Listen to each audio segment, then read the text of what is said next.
เขามาใกล้ๆตัดจากตัวผมเนี่ยเป็นเครื่องบินแทนโอเคค่ะ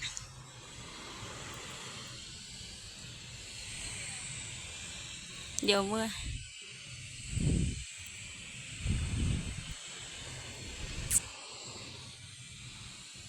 อีกนานเราหันไปดูก่อนก็ได้เห็นไหมคะเห็นยังเอ้ยเพราะตาผมดูอาทิตย์ยังไงมันก็เลยพลาดแก่แล้วด้วย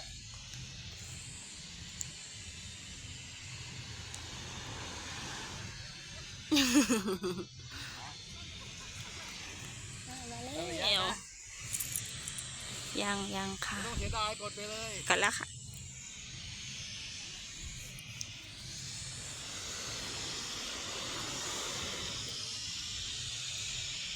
ทางไหนอะจิ๋มก็เนี่ยไม่เป็นไรเดินพอสังเกตไม่ต้องห่วงดิ้งสโลก็เดี๋ยวตีมั้งมันใกล้เรื่องด้วยนี่ไงไกลมันตีวงไกลมากเลยใช่